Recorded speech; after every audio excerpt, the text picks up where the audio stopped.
Okay, तो आज जो हमारा सेशन है सेशन 15 है। सेशन 15 में हम लोग सीखने वाले हैं जेवीएम आर्किटेक्चर के बारे में।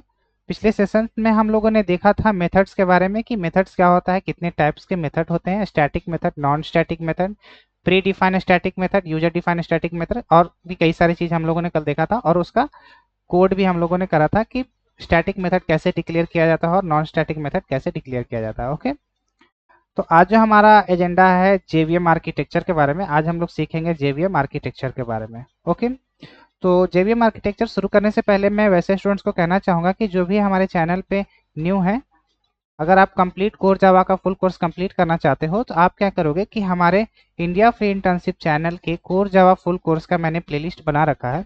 इसके पहले के सारे सेशंस आप वहां से एक्सेस कर सकते हो और आप कंप्लीट कोर जावा को सीख सकते हो।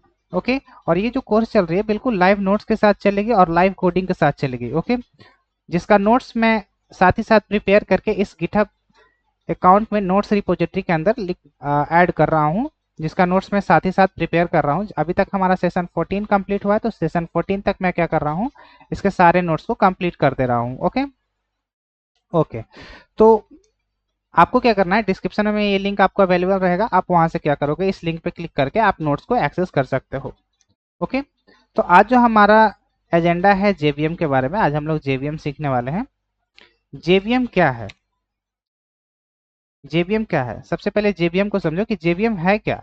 जेवीएम एक वर्चुअल मशीन है। ये क्या करता है कि बाइट कोड को एग्जीक्यूट करता है। जो जावा का जो कंपाइलेशन के बाद जो बाइट कोड जनरेट होता है, तो वो क्या करता है कि बाइट कोड को क्या करता है, एग्जीक्यूट करता है। जैसे कि यहाँ पे देखो,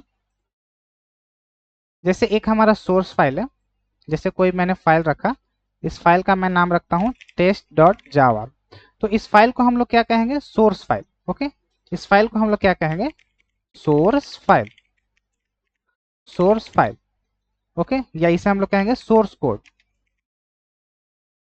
ओके, ये हमारा क्या है, सोर्स कोड। जो भी हम लोग जावा का प्रोग्राम लिखते हैं और उसे हम लोग टेस्ट डॉट जावा में लिखते हैं, तो उसे क्या कहते हैं, सोर्स कोड, या हम लोग क्या कहते हैं, टेस्ट डॉट जावा का जो हमारा फाइल है उसे हम लोग क्या कहते हैं, सोर्स कोड। तो जो हमारा फाइल है, मतलब कि टेस्ट डॉट जावा, जैसे कि यहाँ पे मेरा एक फाइल होगा टेस्ट डॉट जावा, या कोई एक्स्ट्रा फाइल ले लो, तो हम लोग क्या करते हैं, इस फाइल को क्या करते हैं, बाइट कोड में कन्वर्ट करते हैं। बाइट कोड में मतलब कि कंपाइल करते हैं, कंपाइलेशन करते हैं कि एरर है या नहीं, सिंटेक्स एरर चेक करता है, उसे क्या करता है, बाइट कोड में कन्वर्ट करता है। तो हम लोग कैसे कन्वर्ट करते थे, कमांड प्रॉम्प्ट में जावा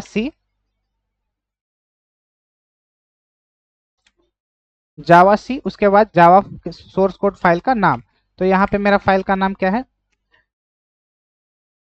टेस्ट डॉट जावा। जैसे ही मैं इसे एग्जीक्यूट मतलब कंपाइल करता हूँ, तो ये क्या करता है कि एक डॉट क्लास फाइल में कन्वर्ट कर देता है इस सोर्स कोड को। ओके, यहाँ तक आपको मैंने पहले भी सेशंस में बता रखा है। तो हम लोग क्या करेंगे, इस सोर्स कोड फाइल को क्या करेंगे, कंपाइलेशन के लिए भेज देंगे। ओके, तो हम लोग कंपाइलेशन के टाइम कौन सा कोड लिखेंगे, जावा सी, सोर्स कोड हमारा क्या है, टेस्ट डॉट जावा। ये जो हमारा फाइल है इसे क्या करेंगे, ऐसे कमांड प्रॉम्प्ट में लिखेंगे जावा सी स्पेस टेस्ट डॉट जावा। तो ये क्या करेगा, इस सोर्स फाइल को क्या करेगा, कंपाइल करेगा। ओके, कंपाइलेशन, कंपाइलर क्या करेगा, इसे कंपाइल करेगा। जब ये कंपाइल हो जाएगा,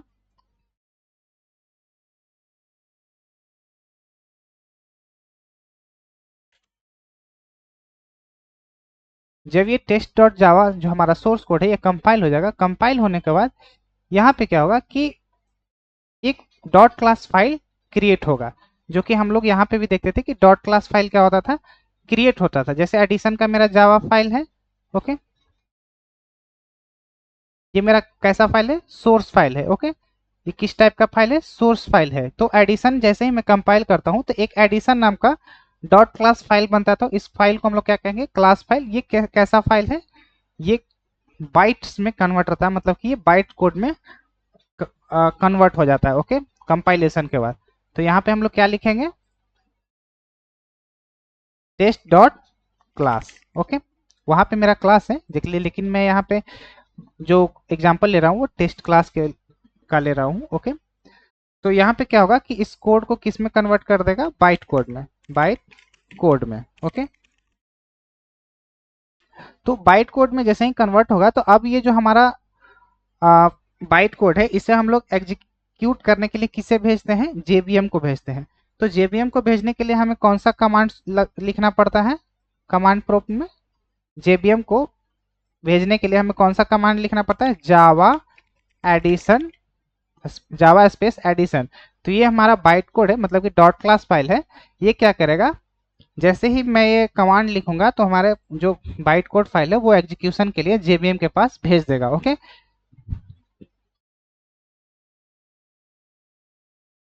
तो हम लोग क्या करेंगे, इस बाइट कोड फाइल को, मतलब कि जो डॉट क्लास फाइल है, इसे क्या करेंगे, जेवीएम के पास भेज देंगे। ओके,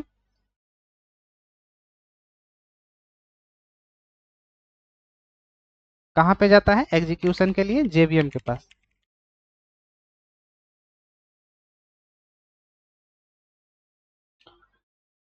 कौन से कमांड से, Java test. Okay,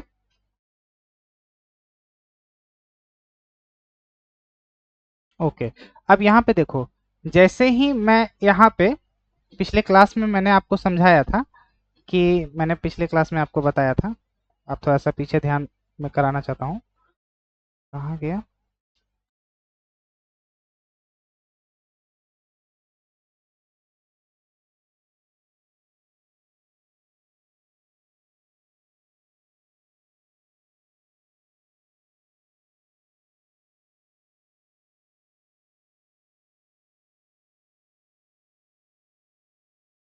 1 minute guys, मैं वो पिक्चर्स ढूंढ रहा हूँ जो मैंने लास्ट क्लास में बताई थी। ओके, यहाँ पे है।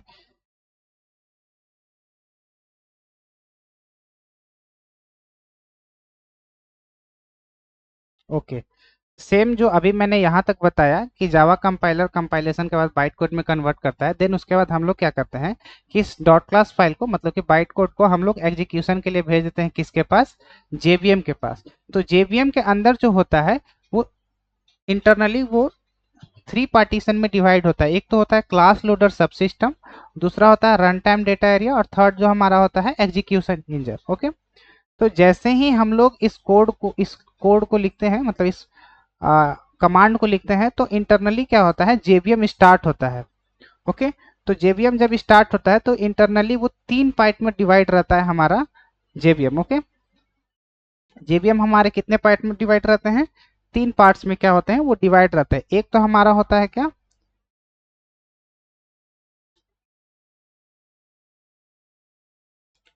Class loader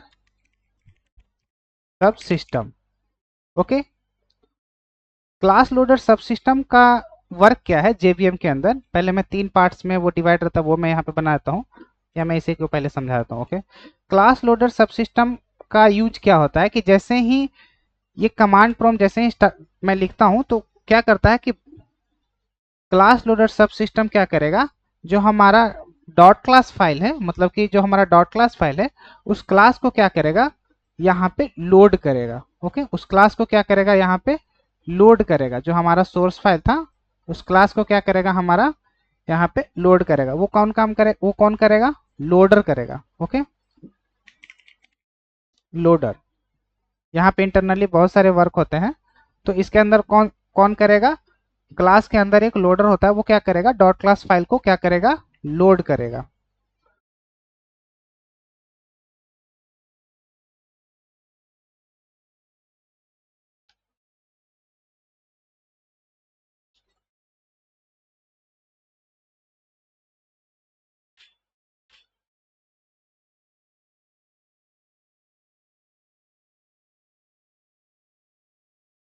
okay, class loader सब सिस्टम क्या करता है कि डॉट क्लास फाइल को लोड करता है, किसमें, जेवीएम के अंदर। तो क्लास लोडर के अंदर क्या क्या होता है, क्लास लोडर सब सिस्टम के अंदर 4 कंपोनेंट होते हैं। एक तो हमारा होता है लोडर, इसके अंदर कई सारे होते हैं, वेरीफायर भी होते हैं, लिंकर भी होते हैं। तो मैं अभी इन सब के बारे में सिर्फ बता देता हूँ, आगे चल के मैं इसके बारे में इन डिटेल बताऊंगा जब जरूरत पड़ेगी। तो इसके अंदर एक लोडर होता है। इस डॉट क्लास फाइल को कौन लोड करता है, क्लास लोडर सब सिस्टम।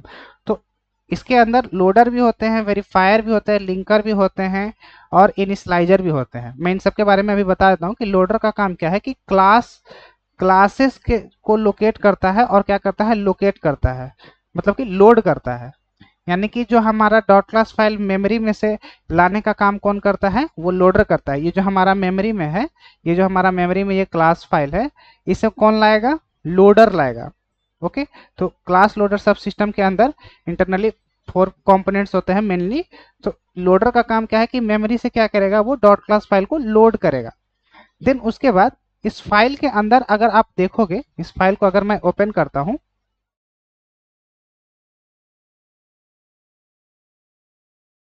1 मिनट गैस,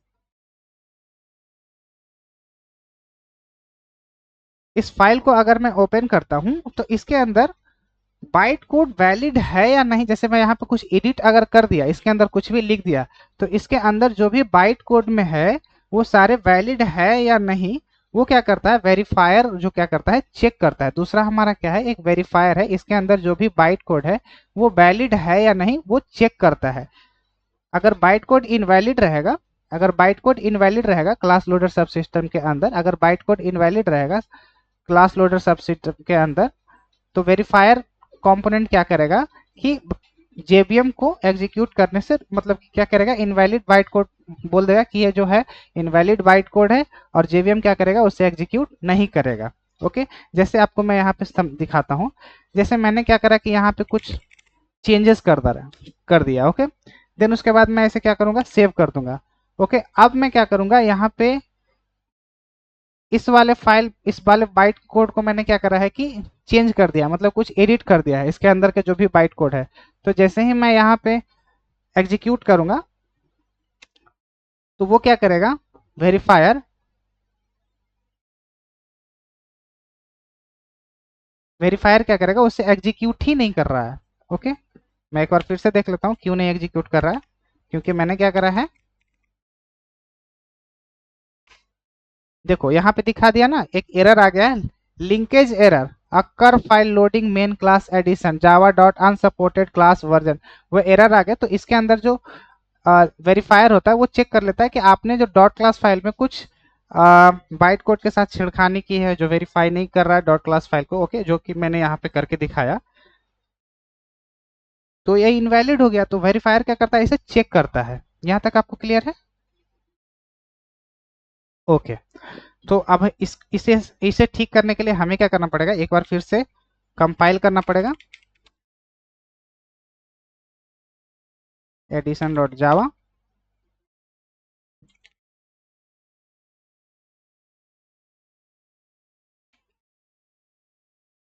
तो अभी हमारा ठीक हो गया है। ओके, तो वो क्या करा कि इस फाइल को क्या करा, वापस ठीक कर लिया है। जैसे ही मैंने कंपाइल करा तो वापस उसने क्या करा, बाइट कोड में कन्वर्ट कर लिया। तो इसके अंदर जो वेरीफायर का जो कंपोनेंट है वो क्या करता है, बाइट कोड वैलिड है या नहीं वो चेक करता है। ओके, देन उसके बाद लिंकर आता है। लिंकर एक कंपोनेंट है क्लास लोडर सब सिस्टम के अंदर, वो क्या काम करता है, वेरिफिकेशन का काम करता है। वो भी बाइट कोड को वेरीफाई करने करता है। मतलब कि जो लिंकर है, इसके 3 काम है। पहला है वेरिफिकेशन, दूसरा है प्रिपरेशन, थर्ड है रिजोल्यूशन। तो वेरिफिकेशन का काम क्या है कि वो क्या करता है कि कोड को वेरीफाई करता है, बाइट कोड जो हमारे डॉट क्लास फाइल में बाइट कोड है उसको क्या करता है, वेरीफाई करता है। देन उसके बाद प्रिपरेशन, उसके अंदर एक लिंकर के अंदर 3 पार्ट में डिवाइड होता है। प्रिपरेशन वो क्या करता है, स्टैटिक वेरिएबल्स को क्या करता है, मेमोरी को एलोकेट करता है, वो अभी आगे हम लोग देखेंगे। और रिजोल्यूशन क्या करता है कि जो हम लोगों ने सिंबॉलिक रेफरेंस को एक्चुअल रेफरेंस में कन्वर्ट करने का काम क्या करता है, रिजोल्यूशन करता है। ओके, देन उसके बाद जो भी हम लोग वैल्यू रखते हैं, तो हमारा बाय डिफॉल्ट जो भी वैल्यू रहता है, तो सब लोडर क्लास सिस्टम के अंदर स्टैटिक ब्लॉक और स्टैटिक वेरिएबल को क्या करता है, वो इनिशियलाइज करता है। ओके, तो सब क्लास लोडर सब सिस्टम के बारे में आई होप आपको समझ में आ गया होगा कि इसके अंदर 4 कंपोनेंट है, उस कंपोनेंट के अंदर कई सारे काम होते हैं। तो सारे क्लास लोडर सब सिस्टम के अंदर काफी सारे प्रोसेस होते हैं। ओके, देन उसके बाद जेवीएम के अंदर मेनली तीन टाइप्स तीन तीन पार्टीशन में डिवाइडेड रहते हैं। ओके, इंटरनली 3 पार्ट में डिवाइड होता है। तो एक तो हमारा हो गया क्लास लोडर सब सिस्टम, जो कि अभी मैंने आपको समझाया। दूसरा जो हमारा होता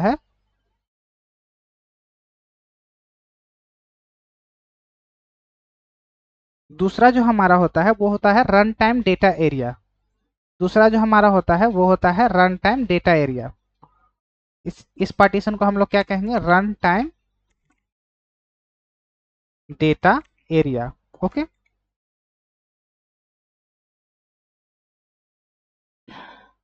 क्लास लोडर क्लास को लोड करने के बाद रन टाइम डेटा एरिया में क्या करता है, उसे भेज देता है। ओके, जो फाइल है हमारा उसे क्या करता है, क्लास लोडर में का जो भी इसके प्रोसेस है, क्लास लोडर सब सिस्टम के अंदर लोडिंग लिंकिंग और क्या है, लिंकर का काम है, वेरीफायर का काम है। उन सब को चेक करने के बाद इन सारे जो भी अंदर प्रोसेस है उन सबको कंप्लीट करने के बाद वो क्या करता है कि फाइल को कहाँ भेज देता है, रन टाइम डेटा एरिया के पास। ओके, कहाँ भेज देता है, रन टाइम डेटा एरिया के पास। ओके, तो जैसे ही रन टाइम डेटा एरिया के पास भेजता है, तो रन टाइम डेटा एरिया मतलब कि जेवीएम का मेमोरी होता है। ये जो हमारा रन टाइम डेटा एरिया है, ये जेवीएम का क्या होता है, मेमोरी होता है। ओके, इस जेवीएम को मेमोरी में क्या करता है कि इसको 5 भाग में इसने डिवाइड कर रखा है। रन टाइम डेटा एरिया को इंटरनली इसने किसने पार्ट्स में डिवाइड कर रखा है, 5 पार्ट्स में। ओके,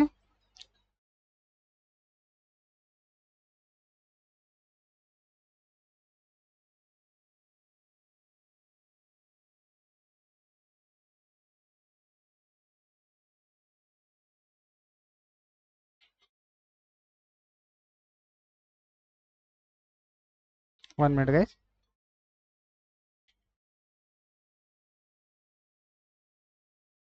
और स्टक।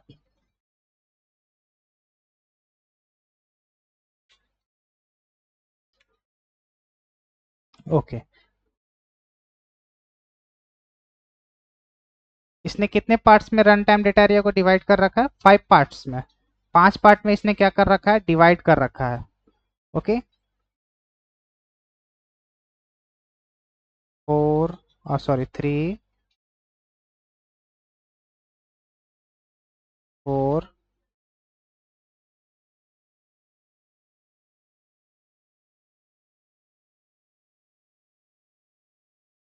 5। ओके, तो एक होता है हमारा यहाँ पे मेथड एरिया। इसे हम लोग क्या कहते हैं, method area. Method area,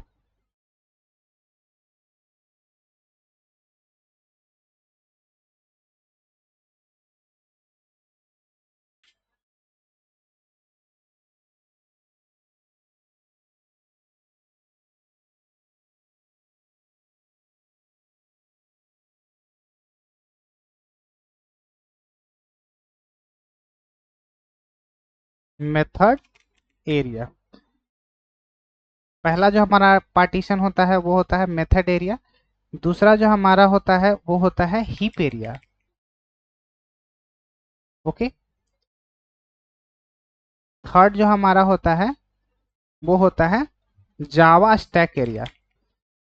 Java stack area. Okay, अभी मैं जेवीएम के अंदर जो मेनली तीन पार्टीशन में जो कंप्लीटेड रहता है, पहला पार्टीशन हमारा जो जेवीएम है, यहाँ से हमारा जेवीएम एग्जीक्यूट होता है ना, ये पूरा हमारा जेवीएम यहाँ से एग्जीक्यूट करता है हमारे डॉट क्लास फाइल को। तो उसके कितने पार्टीशन है, उस पार्टीशन के अंदर कितने पार्टीशन, उसके बारे में मैं बता रहा हूँ। ओके, ओके, तो जावा स्टैक एरिया होता है। देन हमारा फोर्थ होता है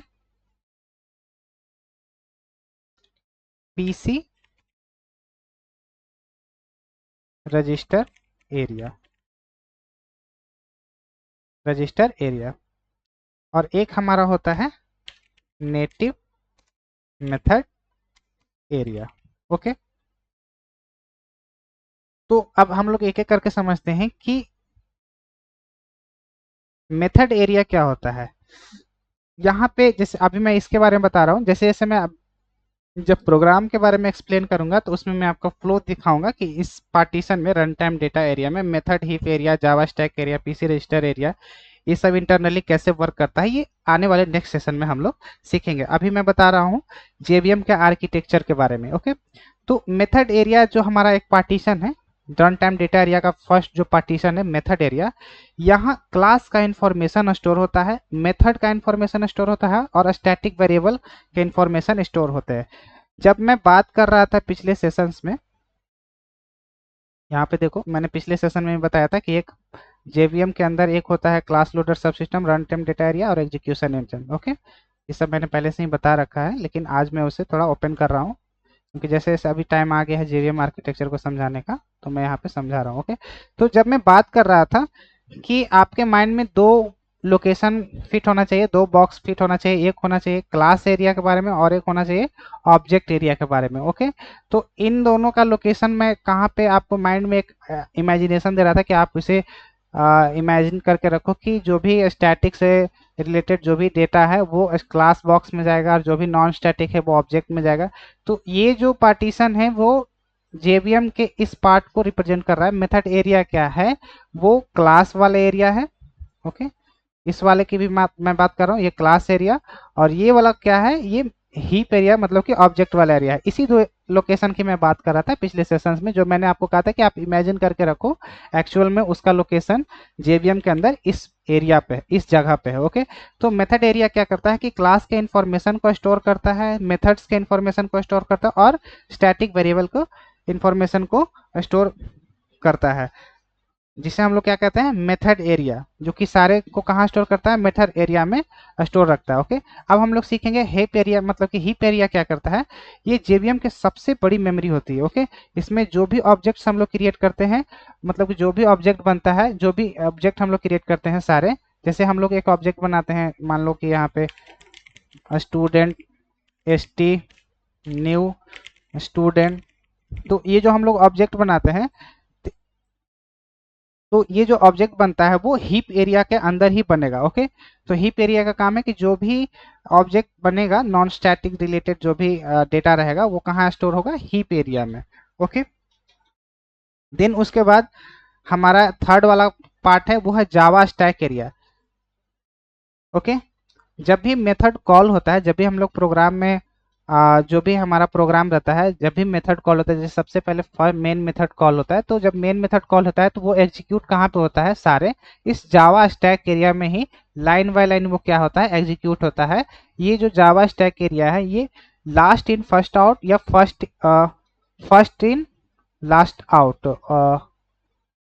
last FIFO, first in last out. Okay, first in last out and last in first out concept पे ये जावा स्टैक एरिया क्या करता है, हमारे मेथड्स को एग्जीक्यूट करना शुरू करता है। तो हमारे जो भी प्रोग्राम है जावा स्टैक एरिया में ही एग्जीक्यूट करना शुरू करता है, क्योंकि इसी के अंदर हम लोग इसी के अंदर क्या करता है, सारे मेथड्स के फ्रेम बनना शुरू होता है और एग्जीक्यूट करना शुरू करता है। ओके, देन अब हम लोग देखेंगे पीसी रजिस्टर एरिया क्या होता है। ये एक्चुअली में पीसी रजिस्टर एरिया का मतलब PC means program counter register. Okay, ये बताता है कि कौन सा इंस्ट्रक्शन कब एग्जीक्यूट हो रही है और कौन सा इंस्ट्रक्शन को अभी मतलब कि जो करंट एग्जीक्यूशन है ना, उसके करंट एग्जीक्यूशन को क्या करता है, वो काउंट करके रखता है। ओके, जैसे ही मैं एक प्रोग्राम आपको नेक्स्ट वीडियो में या आने वाले सेशंस में जब मैं एक प्रोग्राम लिखूंगा, जब मैं एग्जीक्यूशन दिखाऊंगा कि कौन सा स्टेटमेंट और कौन सा वेरिएबल, कौन सा मेथड्स कब एग्जीक्यूट हो रहा है, तो उस टाइम पीसी रजिस्टर एरिया के बारे में क्लियरली दिखाऊंगा कि पीसी रजिस्टर एरिया एक्चुअली में यहाँ पे कर क्या रहा है। ओके, तो ये क्या करता है कि हमारे जो भी इंस्ट्रक्शन है लाइन ऑफ कोड, वो लाइन बाय लाइन क्या करेगा, इसमें स्टोर रखेगा, उसको काउंट करके रखेगा कि अभी हमारा ये लाइन ऑफ कोड एग्जीक्यूट हो रहा है, अभी यहाँ पे रुकना है, अभी नेक्स्ट मेथड कॉल हो रहा है। तब ये क्या करता है कि पीसी रजिस्टर एरिया क्या करता है कि इंस्ट्रक्शन कब कौन एग्जीक्यूट हो रहा है उसको क्या करता है, मतलब कि काउंट करके रखता है, होल्ड करके रखता है। ओके, अब हम लोग जानेंगे नेटिव मेथड एरिया। मतलब कि इसमें क्या होता है कि जो भी सी और सी प्लस प्लस के लैंग्वेज में जो भी मेथड्स या पहले से मतलब कि पहले से इम्प्लीमेंटेड है, जो भी जावा से इम्प्लीमेंटेड नहीं है, वो सारे मेथड्स कहाँ पे एग्जीक्यूट होते हैं, नेटिव मेथड एरिया में। ओके, देन उसके बाद थर्ड जो हमारा पार्टीशन है, थर्ड जो हमारा पार्टीशन है वो है एग्जीक्यूशन इंजन। ओके,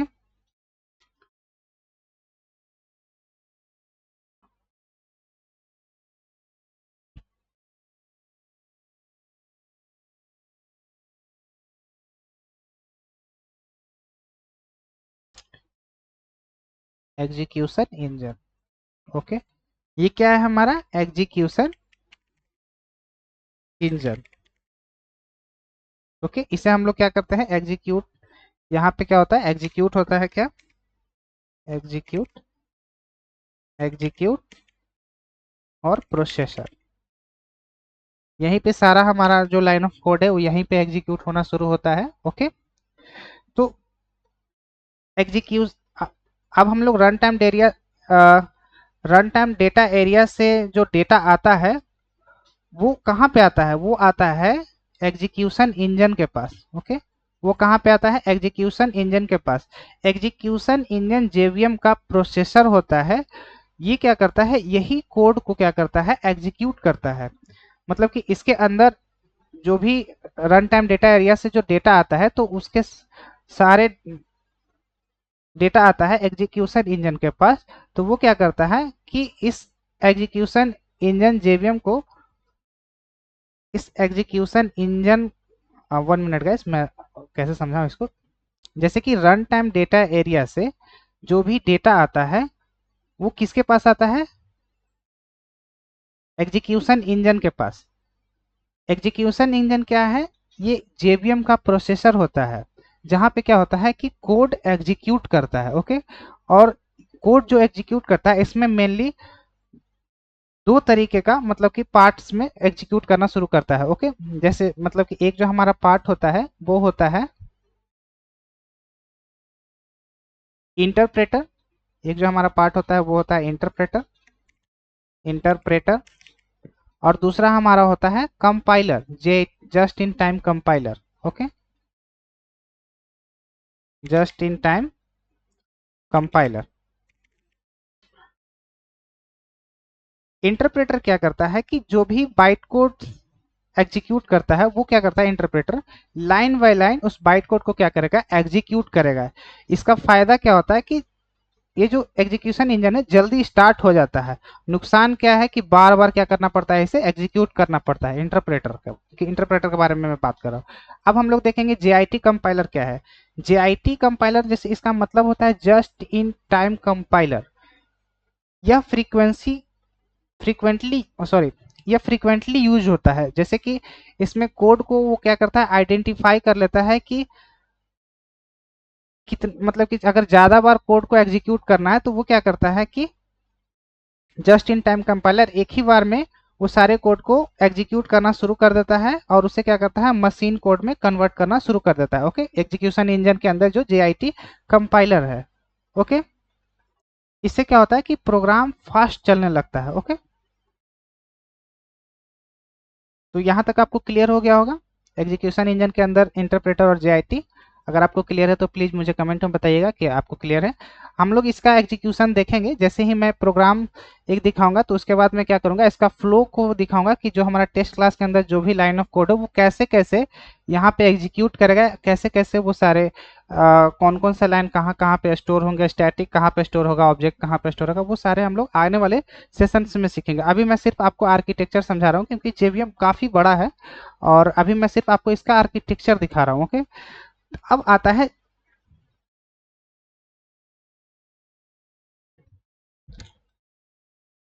अब है एक JNI। Okay, JNI।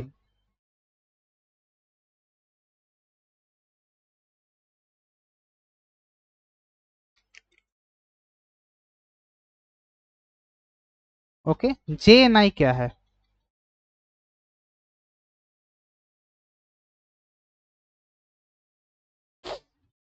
JNI का मतलब होता है जावा नेटिव इंटरफेस। इसका काम क्या होता है कि जैसे कि जो भी मान लीजिए कि आप जावा का प्रोग्राम लिखे हो तो जब कभी भी आपको सी या सी प्लस प्लस कोड को कॉल करना रहता है तो जेवीएम उसे सीधा कॉल नहीं कर सकते। इसके लिए हमें किसका यूज करना पड़ता है JNI का। ओके, इसके लिए हमें किसका यूज करना पड़ता है JNI का, क्योंकि कुछ मेथड्स हैं जो सी और सी प्लस प्लस के कोड में लिखे हुए हैं तो जावा उसे डायरेक्टली कोड कॉल नहीं कर सकता। उसके लिए हमें किसकी जरूरत पड़ती है जावा नेटिव इंटरफेस की जरूरत पड़ती है। ओके, तो उस टाइम हम लोग किसका यूज करेंगे JNI का। JNI क्या करेगा, JNI क्या करेगा सी और सी प्लस प्लस में जो भी लाइन ऑफ कोड्स हैं जो सी प्लस प्लस के कोड में लिखे गए हैं उन सारे को क्या करेगा एक नेटिव मेथड लाइब्रेरी से वो क्या करेगा अपने JNI की लाइब्रेरी से वो क्या करेगा एक्सेस करेगा और जो भी उसका रिजल्ट है वो किसे दे देगा JVM को दे देगा। ओके, तो इसके पास एक रिजल्ट इसके पास क्या है एक इसके पास एक नेटिव मेथड लाइब्रेरी है। ओके, नेटिव मेथड लाइब्रेरी है। ओके, ये क्या करेगा कि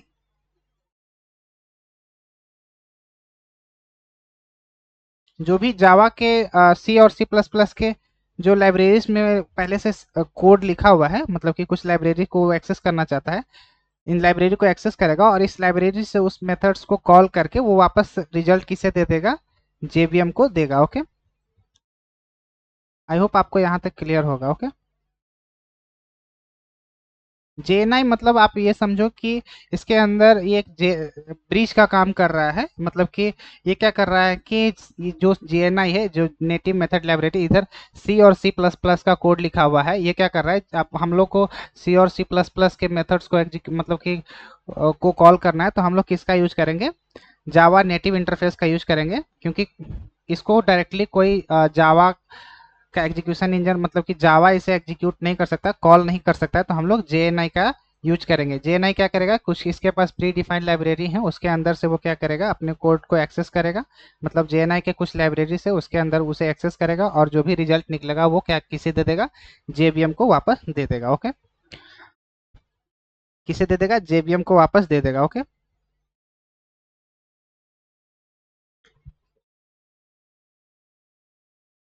ओके देन उसके बाद वापस किसे देगा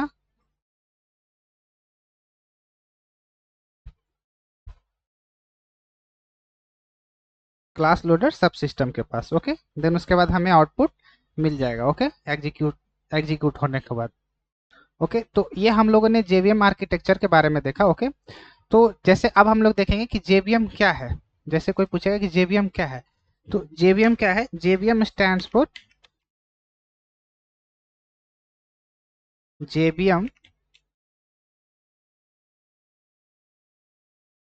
for Java virtual machine. Okay,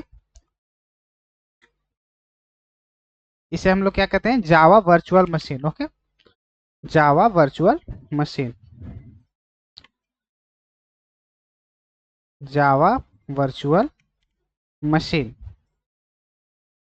जिसका यूज हम लोग क्या करते हैं which is use to execute Java byte code. इसका यूज हम लोग किस लिए करते हैं जावा बाइट कोड को एग्जीक्यूट करने के लिए करते हैं। ओके, JVM मेनली कितने पार्ट्स में डिवाइड होते हैं, this JVM internally divided into the following three partition. जो हम लोगों ने यहाँ पे देखा ये जो हमारा JVM है ये इंटरनली कितने पार्ट्स में डिवाइड होता है, एक पार्ट, दो पार्ट और ये हमारा थर्ड पार्ट। ओके, तो इन तीनों पार्ट के बारे में हम लोग लिख लेते हैं। पहला हमारा होता है क्लास लोडर सब system. Okay, subsystem, subsystem. Okay, दूसरा हमारा होता है run time data area. Okay, third हमारा क्या है execution engine, execution engine. Okay, then उसके बाद क्लास लोडर के बारे में हम लोग जानेंगे अब कि क्लास लोडर क्या करता है, क्योंकि हम लोग यहाँ पे तक लिख लिए कि इसके अंदर कितने पार्ट्स में होते हैं। अब क्लास लोडर के बारे में हम लोग जानेंगे क्लास लोडर क्या है। ओके, क्लास लोडर क्या करता है, हम लोगों ने देखा कि क्लास लोडर क्या करता है, क्लास लोडर सब system will load the dot class file और क्लास फाइल जो भी हमारे जिसे हम लोग क्या कहते हैं byte code on to run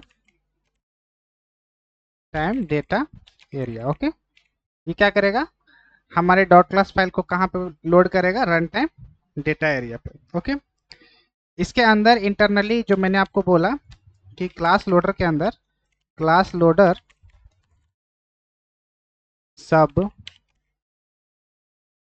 system internally having loaders linkers okay के अंदर क्या होता है loaders linkers verifiers and decoders okay then अब हम लोग देखेंगे सेकेंड वाला रन टाइम डेटा एरिया किसको देखेंगे इस वाले पार्ट को अब इस वाले पार्ट को देखेंगे रन टाइम डेटा एरिया को रन टाइम डेटा एरिया किसे कहते हैं this run time data area internally divided into the following parts कितने पार्ट्स में रहते हैं 5 पार्ट्स में रहते हैं फॉलोइंग पार्टीशन ओके पहला हमारा क्या है मेथड एरिया सेकेंड हमारा क्या है हीप एरिया थर्ड हमारा क्या है जावा stack area Java stack area fourth है हमारा PC register area PC register area और 5 है हमारा नेटिव एरिया ओके फिफ्थ है हमारा क्या है नेटिव मेथड एरिया नेटिव इसमें हमारा C++ से रिलेटेड कोड एग्जीक्यूट होता है ओके तो अब हम लोग देखेंगे कि मेथड एरिया क्या करता है ओके जो मैंने बोला उसके बारे में मैं यहाँ पे लिखूंगा कि मेथड एरिया क्या होता है ओके दिस पार्टीशन इस पार्ट की मैं बात कर रहा हूँ इस मेथड एरिया की मैं बात कर रहा हूँ क्योंकि run time data area 5 parts में डिवाइड हुए ना 1 2 3 4 5 तो अभी मैं बात कर रहा हूँ इस वाले पार्ट की okay this partition of runtime data area where class are loaded इसके अंदर क्या होता है क्लास लोड होता है is known as method area okay इसमें हम लोग क्या करेंगे क्लास को लोड करेंगे जब हम लोग प्रोग्राम एग्जीक्यूट करेंगे उस वक्त हम लोग इस मेथड एरिया में कौन कौन से क्लासेस लोड होंगे मतलब कौन कौन से मतलब कौन से क्लास को लोड करना है किसको नहीं लोड करना है वो हम लोग आने वाले क्लासेस में सीखेंगे while class loading static programming components will get the memory within the class okay third है हमारा in this process main method will get the memory within the class and automatically अभी मैं यहाँ पे लिख दे रहा हूँ क्योंकि मैंने इसके बारे में आपको बताया नहीं है तो मैं यहाँ पे लिख दे रहा हूँ okay copied onto java stack area इस लाइन के बारे में अभी आपको क्लियरली पता नहीं चलेगा लेकिन मैं इसे जब आगे बताऊंगा तो जब आप नोट्स पढ़ोगे तो आपको इस लाइन के बारे में आपको मालूम चल जाएगा okay execution process okay then अब हम लोग देखेंगे किसके बारे में हीप एरिया के बारे में किसके बारे में अब हम लोग जानेंगे हीप एरिया के बारे में जानेंगे ओके तो अभी तक अगर हमारे चैनल को आपने सब्सक्राइब नहीं करा है तो प्लीज़ सब्सक्राइब कर लीजिएगा क्योंकि आपके एक सब्सक्राइब से मुझे काफ़ी हेल्प मिलने वाली है ओके तो और आपको अगर ये जेवीएम्स के बारे में जेवीएम आर्किटेक्चर को समझ में आ रही हो तो प्लीज़ आप वीडियो को लाइक कर दीजिएगा और कमेंट में मुझे बताइएगा कि आपको ये सेशन कैसा लगा ओके तो देखते हैं अब हम लोग क्या हीप एरिया के बारे में ओके हीप एरिया क्या करता है कि ये जो पार्टीशन है partition of run time data area where object is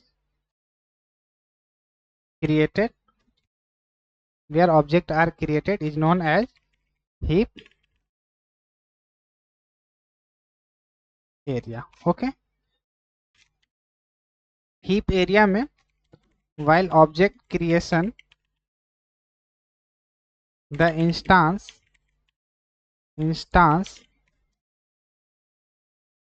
member will get the memory with in the object. Okay, अब मैं जो भी यहाँ पे लाइन ऑफ कोड लिख रहा हूँ वो आपको समझ में कुछ आ रहे होंगे, कुछ नहीं भी आ रहे होंगे, लेकिन आपको पिक्चर में क्लियरली समझ में आ गया होगा कि क्या हो रहा है। ओके, देन थर्ड है हमारा जावा स्टैक एरिया। ओके, जब मैं प्रोग्राम एग्जीक्यूट करूंगा तब आपको इसके बारे में क्लियरली समझ में आएगा कि जावा स्टैक एरिया कैसे वर्क करता है अंदर, क्योंकि इसके अंदर भी काफ़ी सारे वर्क होते हैं। इसके अंदर जब लाइन ऑफ कोड जब शुरू होंगे, जब क्लास फाइल इसमें लोड होगा, इसमें ऑब्जेक्ट क्रिएट होना शुरू होगा, इन सब के बारे में हम लोग देखेंगे। कैसे इसमें मेथड्स एग्जीक्यूट होना शुरू करेंगे, कैसे प्रोग्राम काउंटर एग्जीक्यूशन को काउंट करेगा, होल्ड करके रखेगा, कौन सा लाइन को कब एग्जीक्यूट करना है, ये सारे हम लोग आने वाले सेशंस में जानेंगे। ओके, जावा स्टैक एरिया क्या करता है? The partition of runtime data area, इसका है runtime data area का पार्टीशन है where methods are executed। इसी के अंदर हमारे सारे मेथड्स क्या होते हैं? एग्जीक्यूट होते हैं। executed is known as java stack area। Okay, और इसके अंदर मेन मेथड जो होता है ऑटोमेटिकली कॉपी हो जाता है। Main method is the first method copy onto Java stack area to start the execution process, and main will call remaining methods। Okay, इसीलिए मैं आपको पब्लिक स्टैटिक वॉइड मेन एक स्टैंडर्ड मेथड प्री डिफाइन है, उससे मैं कहता हूँ कि आपको अभी क्या करना है, इसमें आपको क्या करना, इस मेथड को क्या करना है अभी याद करके रखना है फिलहाल के लिए। आने वाले जब सेशंस आएंगे तो उसमें मैं आपको समझा दूंगा। ओके, देन उसके बाद क्या कहेगा कि उसके बाद क्या होगा कि इन सबको जानने के बाद पीसी रजिस्टर एरिया के बारे में मैं आने वाले सेशंस में लिख दूंगा कि ये क्या करेगा। ओके, पीसी रजिस्टर एरिया क्या होता है इसके बारे में हम लोग देखेंगे कि पीसी रजिस्टर एरिया का काम क्या होता है। तो मैं अभी लिख ही देता हूँ।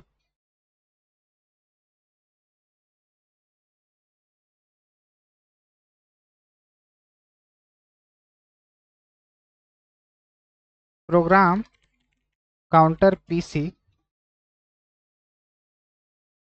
Register will hold the status of methods execution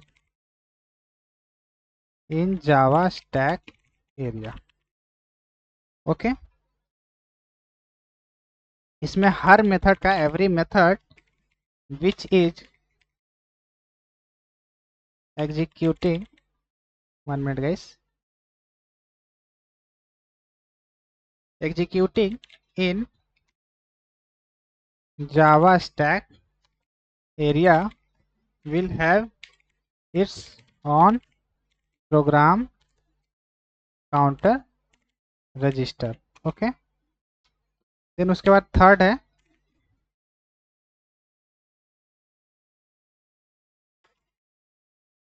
all these program counter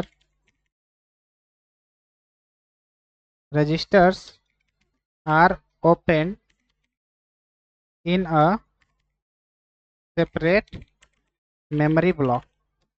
ये अभी मैं जो लिख रहा हूँ वो भी आगे चल के आपको समझ में आएगा, तो ये आपके नोट्स के लिए मैं यहाँ पे लिख दे रहा हूँ ताकि आप जब पढ़ो तो आपको समझ में आ जाए। Register area. ओके, इसका एक एडवांटेज है, उस एडवांटेज को मैं लिख देता हूँ।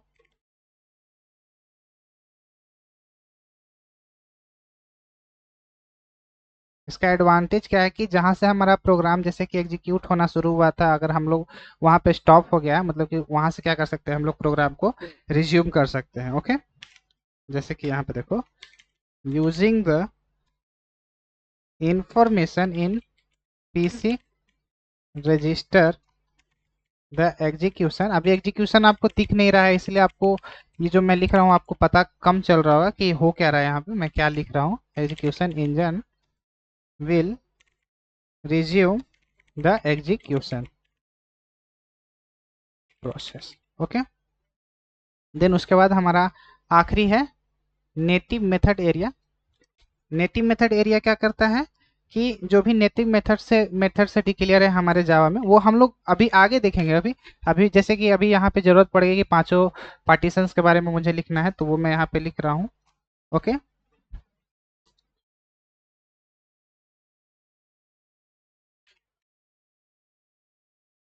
The methods which are declared with native keyword. Java में जो भी नेटिव कीवर्ड से लिखा हुआ रहेगा वो क्या है, उसे हम लोग क्या कहेंगे, native methods. Okay, are known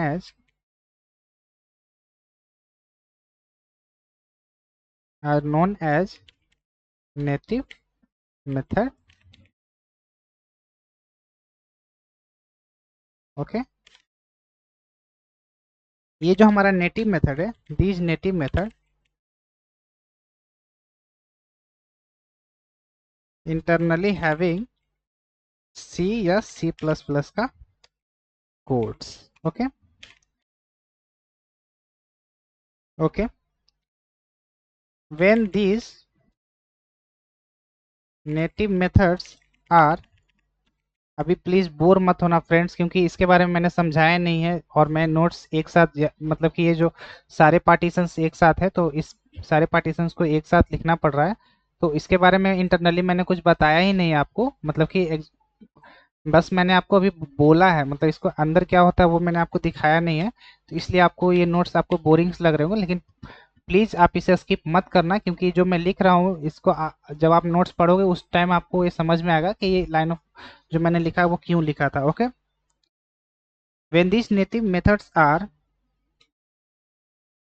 used in application, then class loader sub system will identify these methods and loads onto a separate memory block known as native method area।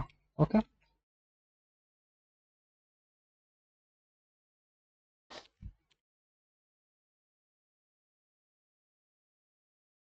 Then उसके बाद है execution engine will execute native methods using JNI, जो कि मैंने यहाँ पे अभी आपको बताया था। JNI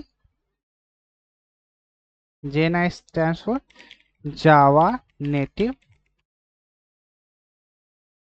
Interface। Okay,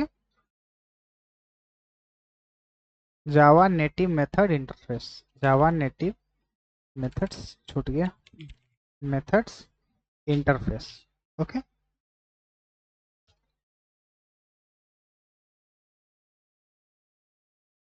okay, then JNI क्या करेगा, JNI while executing native methods uses native methods libraries। Okay, तो जब हम लोग प्रोग्राम को एग्जीक्यूट करेंगे, जो हम लोगों ने प्रोग्राम रखा है, यहाँ पे मैं डायग्राम पेस्ट कर दूंगा।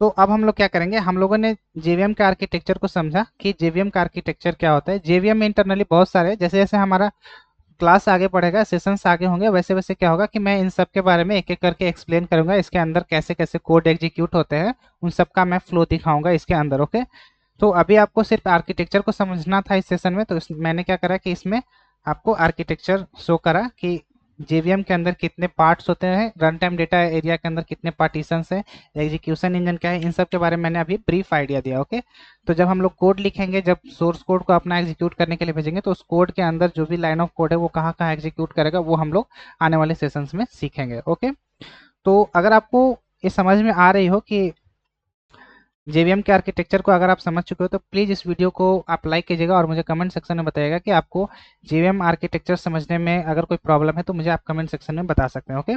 और अगर नहीं समझ अगर समझ में आई है तो प्लीज़ वीडियो को लाइक करिएगा, और चैनल पर न्यू है तो आप मुझे क्या कीजिएगा, सब्सक्राइब कीजिएगा, ताकि मैं हर दिन एक वीडियो लाता रहता हूँ प्रोग्रामिंग से रिलेटेड। मैं कुछ कुछ नया नया इस चैनल्स में ऐड करता रहता हूँ, और उसका मैंने हर का एक सेपरेट प्लेलिस्ट बना रखा है, ओके। और इसका नोट्स भी मैं आप तक पहुँचा दूंगा। जो सेशन 15 है इसका नोट्स मैं साथ ही साथ प्रिपेयर करके आप तक पहुंचा दूंगा। आप क्या करोगे, उस लिंक पे क्या करोगे, उस लिंक पे क्या करोगे, क्लिक करके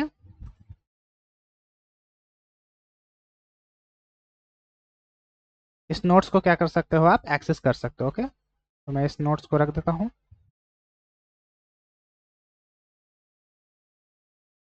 क्योंकि पढ़ने के बाद अगर आप नोट्स से रिवीजन नहीं कर पाओगे तो आपको में भी प्रॉब्लम होगी। तो मैं इसका नोट्स यहाँ तक प्रिपेयर कर दिया हूँ। नेक्स्ट हम लोग सेशन 16 सीखेंगे कुछ न्यू कॉन्सेप्ट के साथ। तो अभी हम लोगों ने जेवीएम आर्किटेक्चर को देखा, ओके। टेस्ट डॉट जावा को कैसे हम लोग जेवीएम के इंटरनल्स जो पार्ट होते हैं उसके बारे में हम लोगों ने देखा, ओके। उन सबका हम लोगों ने क्या देखा, डिफिनेशन देखा। मैं क्या करता हूँ, इसको इस डायग्राम को ऊपर लिख देता हूँ, okay. JVM architecture, okay. Then उसके बाद इन सब के बारे में एक एक करके हम लोग देखेंगे, ओके। तो इसका मैंने नोट्स प्रिपेयर कर दिया है। आप चाहो तो मैं इसे अपडेट कर दूंगा। आप डिस्क्रिप्शन में लिंक दिया हुआ है, आप इस नोट्स को डाउनलोड कर सकते हो, ओके। तो अगर आप हमारे चैनल पर न्यू है तो प्लीज़ इसे सब्सक्राइब कर लीजिएगा, क्योंकि सब्सक्राइबर्स काफ़ी मेरे लिए इंपॉर्टेंट्स हैं। उससे मुझे काफ़ी हेल्प मिलने वाली है, ओके। और इससे मैं काफ़ी मोटिवेटेड रहता हूँ, ओके। तो नेक्स्ट जो हमारा टॉपिक रहेगा वो हम लोग नेक्स्ट सेशन में सीखेंगे। इस वीडियो में इतना ही। Thank you so much, okay.